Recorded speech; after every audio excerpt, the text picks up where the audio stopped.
Yeah, same time, same place every Sunday morning on BBC Radio 5 lies a great football songbook, and all of them, of course, in the company of a former footballer turned broadcaster who's always been the chemical to my romance, the cradle to my filth, the deaf to my tones, the only footballer in history who preferred post-punk to goalposts. His name, Patrick Kevin Francis Michael Nevin. Good morning, sir. And the hardest bit was the last bit, wasn't it? Because you always get that wrong. You got it right this time. Well done. It's only a bit I wrote down. So, Pat, another anthem today with a great backstory, and also another that deals in life and death. Think, 24 episodes in, the Lord is my shepherd. Holt Enders in the sky. Bubbles was killing dreams. When the Saints go marching in was apocalyptic. Coventry City were telling us they live and die in these towns. So again, Pat, what the Great Football Songbook is doing, which I love, is we're pulling together these threads, these common threads. And one of them is your team is your team for life. It is, and it means so much too. And a lot of the times, the songs that are chosen because they're nice ditties. Yes, you've got that as well. But they can be meaningful. And I think this one, this week, when you listen to the lyrics, it'll push any other one that we've got for the meaningful lyrics that have got the pain of the lyrics. And it's basically a hymn to stoicism. And I'm a bit of a stoic myself, so I'm definitely on side with it. I've heard you called worse. We're talking Birmingham City, and the song goes back to 1927. Crackles and all, people, crackles and all.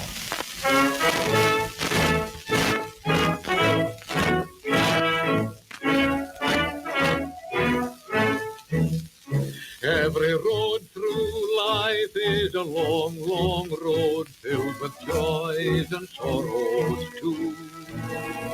As we journey on, how your heart may yearn for the things most dear to you. With wealth and love to show, but onward we must go. Keep right on till the end of the road. Keep right on to the end. Though the way be long, let your heart be strong.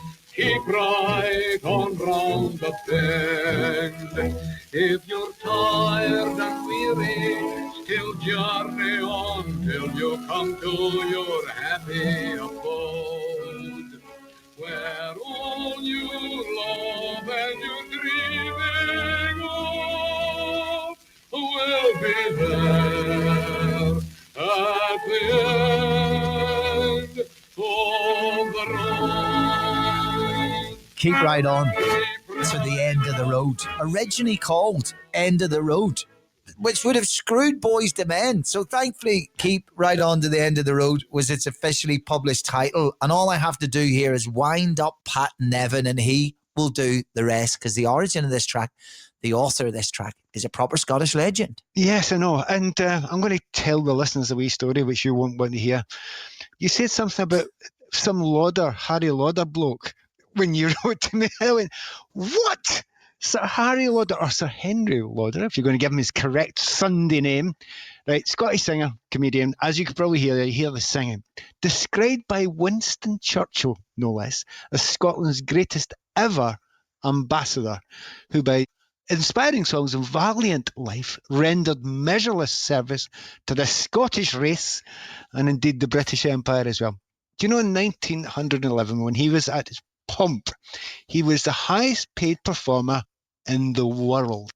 The entire world. Right? So you cannot diss Harry Lauder. And there's other stuff. Now, obviously, the dated sound to that track there, you can feel that when you listen to the words, and when we eventually get onto the story here, you will understand its importance. Just one wee question before we get on to that story. Pat, explain to our family-orientated audience on this programme, the hundreds of thousands, what's roaming in the gloaming? What's that mean? What is roaming in the gloaming? You What goes honestly on don't when you know. roam I in can't the believe you gloam? Right, so roaming means walking. The gloaming is the part between day and night. It's the twilight. So having a walk in the twilight, that's what roaming and I think gloaming he's is. doing. I think Henry or Harry or whatever you're calling him is doing more than walking. when you read between the lines of this track, to be fair, that goes all the way back to Burns. There's always double entendres with those ones. But can you actually tell by his accent he's Scottish? Can you tell? let me tell you, it wasn't just the gloaming that was roaming when our Henry was going for a walk with his wife at that time of night. Well, listen, let's get a bit of order to this, because staying right here until the end of this great football songbook on the Colin Murray Show is Birmingham City fan, historian, stadium guide, and now the club lead on history and heritage. No better person to talk to than Malcolm McHenry, or Malcolm McHarry, as he's called during the week. How you doing, Malcolm? You all right? I'm good, yeah. Lovely to have you here, and I think it's only right to start with, this is how the Birmingham City faithful sing it. This is what it sounds like when it's put on a terrace.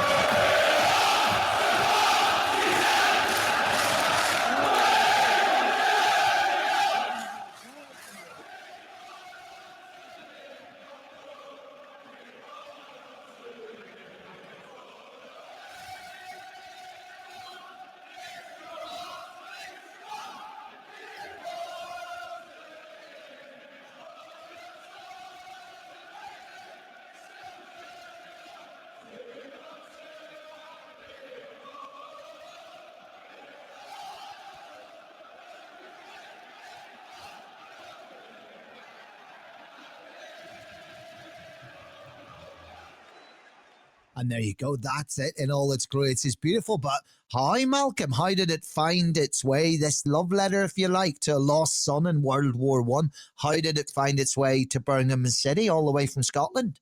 It's 1956, FA Cup sixth round. Blues are playing at Arsenal, and the team coach is caught up in traffic, in crowds, and it's not really moving very quickly. And the manager starts to panic a little. So he says to the team in good old 1950s fashion, let's have a sing-song, lads. And one of the players, a Scot, Alex Govan, said, I'll go first, boss. So he goes first, sings the song. Now, the coach windows are open, the roof's open, and the coach is surrounded by fans. The fans can hear the song. So they get in the ground, and the team are amazed. The fans are singing the song that Alex Govan was singing. So we win at Highbury. Next stop's the semi-final at Hillsborough, and they get in the ground, and the fans are singing again. Can't believe it. They win again. So the club think, well, this is going somewhere. So for the next home game against Blackpool, they actually had some printed song sheets done, and the song went from there, and still there. That's a roulette game, Pat, because imagine just that one moment if the manager had appointed in a different player and the player had, I don't know, what was big back then? Mr. Sandman, give me a team. We could be having a very different conversation about the Blues. Absolutely. By the way, you're going to have to go to a Scottish winger. That's what you do, as Alec Govan was, well named Alec Govan as well. Now, it's incredible because this history isn't made up. Malcolm's right. You go to the Times at the time, and they were writing about it. It was a phrase that they'd written. They said, the first side ever to reach Wembley final without once playing at home on the wings of the song, keep right on to the end of the road. So they'd said it there. It's where it's happening. It was happening at that time, and it was this player. And it was a great... Yeah. Malcolm, did you hear the quote from Govan himself? Because the quote that I found, that he thought no more about it, apparently, after the first time it happened. But the thing was that apparently, at the time, it was a big song. So it's almost a pop song is being sung in the ground. But he was apparently a real character, and he came back to the club several times and sort of told various stories about various things we can't really put on air, but he sounds like he was quite a good guy. You're right. It was one of those ones the players were singing it in the dressing room as well. So again, that's how we love it. We love it when it comes through the fans and we love it when it comes through the players. But what you've done there is Malcolm has added a little known fact about a very over-discussed FA Cup final, because something happened in the 1956 FA Cup final that is discussed a lot, which is the victorious Manchester City goalkeeper, Bert Troutman, broke his neck, but completed the game in pain, only to discover he'd broken a bone in his neck. Now I know, Malcolm, that at that same moment, that was the first time Keep Right On was sang at Wembley. Yeah, and it wasn't the last. You just know that the Manchester City goalkeeper was thinking, well, I'm hearing that and I'm listening out for those words. Yeah. You have to keep on going to because you didn't have substitutes, obviously, in those days. If your goalkeeper's injured, doesn't matter if it's a broken neck or not, you need to get on with it. I mean, it was, as you say, a pop song. It was used in certainly the Second World War. So it's a gigantic song at every level. But I'm not letting Wee Govan get away with this, by the way, because isn't it great that the player who actually come up with the idea or sang the song, right, he's not just any old other wee winger who played for the club a while back. He's in the Hall of Fame.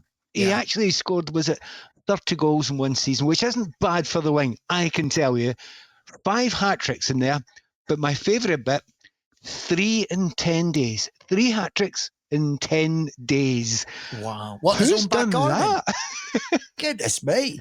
I think this is our first songbook where a player sang the song first. One player sang the song first. We've heard a song catch on amongst players, and we've heard it being sang on the bus, but then a lot of those have been disproved. This is the first stone-clad guarantee that it is that.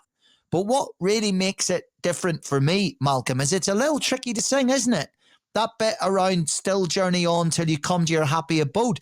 The lyrical structure is not your simple football chant at all. And that's what impresses me. I think the big thing about it is that it's been somehow over the years, the lyrics have changed. I'm not really sure anybody knows who changed the lyrics, or was it just, it happened over time that words were changed. I was talking to a guy about 2 or 3 weeks ago, and he thought that the line about often partisan, he thought it was we were off to Partizan, as in playing Partizan Belgrade. So it's changing all the time. Don't worry, we've got another show out of that. We've just lyrics that you've been singing wrong all your life. We've all got a few of them. For me, if I think of sort of my adult lifehood, at least, Birmingham have been that team, haven't they, Malcolm, that float between the top 2 tiers of English football. And here you are this season, down in League One, battling for promotion now, of course. So I suppose that road is longer than ever, but that's the magic of a great club anthem. I would guess, Malcolm, you're singing Keep Right On as loud now as you did in glory days at Wembley, because that's when an anthem's really needed, isn't it? It definitely is. And I've been trying to think about games where it's been really sort of meaningful. We beat Arsenal in 2011 at Wembley. It was great. But 3 years later, we were at Bolton in the Championship, final game of the season. And if we lost, we were going down. And if certain results went the wrong way, we went down anyway. So we get to 93 minutes and we're losing 2-1. And we equalise in the 96th, 97th minute with another Scotsman, Paul Caddis. I think there were about 9,000 or 10,000 Blues fans there that day. And I've never seen so many people so happy. They were crying. They was totally gone, just lost it. And in many ways, that game was more important than the Arsenal Cup final by just staying up and not going down to League One. But it's been very useful this season in that I think every home game's been a sellout crowd, every away game sold out. And what happens now is that original version you played at the start is played at that slow speed before the game starts. And it just stops as the game starts and it carries on. And it really hits you. When I was trying to find applicable versions, I found a lot, by the way, on the internet. You're absolutely right. Most of the loudest versions, they weren't at big cup finals or at top tier grounds from years gone by. They were proper shed ends after a good result, you know, and everyone was properly losing their heads. Here's another one. There's so many beautiful versions of it, and it's always important in the song, but let him sing. Let him sing.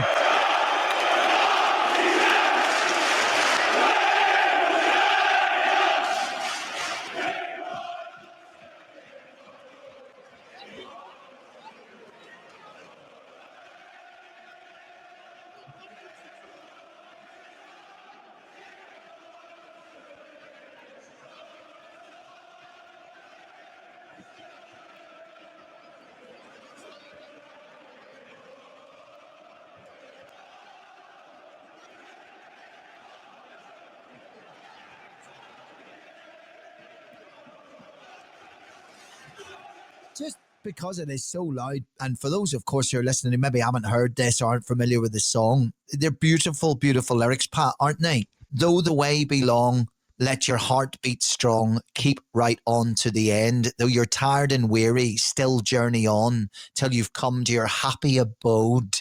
By the way, the word abode being in there is genius. Where all the love you've been dreaming of will be there at the end of the road, Pat. Beautiful. And it's beautiful in so many ways, because you can read it as he was talking about his own life, that he had to go through his own life because of what he had done, and then, of course, of what he had lost, because he'd lost his son in the First World War. And that, the suggestion as the song was about him losing his son and how you carry on with life after that. And because it means so much, it's not a light thing at all to sing this. There's meaning behind it. And that's why Malcolm's right. When you're singing it at a great moment, like that moment he was describing, the words hit you. They really hit you. And it's a very, very special song. And you don't take it so seriously because you hear Harry's voice and the old production and you're having a wee smile at it. But in actual fact, it's a very powerful and a very meaningful song and lyric. What does it mean to you, the Birmingham City faithful, when you sing those words in the terrace? Is it win or lose, basically, whether we get promoted or relegated? The end of my road's always going to be St Andrews. It's always going to be the blue of Birmingham. I think it's a case of we're all together. I mean, there's old Jasper Carrot joke years ago of we draw some, we lose some, but nothing about winning any. And I think because we are sort of always against adversity, that we always think there's something bad around the corner. So it's always a case of working there in the moment with something that's really good, which might be an equaliser, it might be a last minute, you're staying up. It's just the emotion of we're all in it, all together, really. And the whole crowd sings it. It's not just one part of the ground, it's everybody singing it. I mean, my grandchildren are 9 and 6. They know the words to it. They get up and they chant it. Yeah. We love to hear that because you've been a season ticket holder since what, mid-70s? 70s, yeah. So like 50 years a season ticket holder, and it's so great to hear that it spans the generations, it unites them, you know, and that it's sort of felt as much by the new generation it is by those that have been there forever.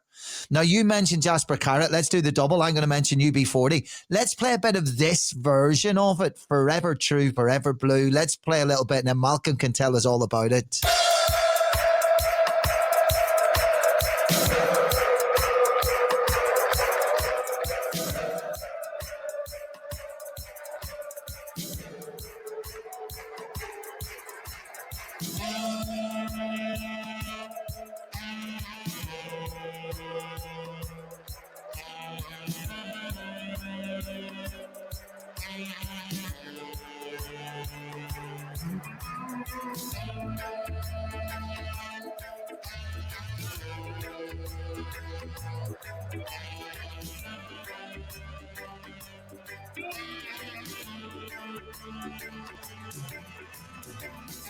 The journey is long, our hearts are still strong.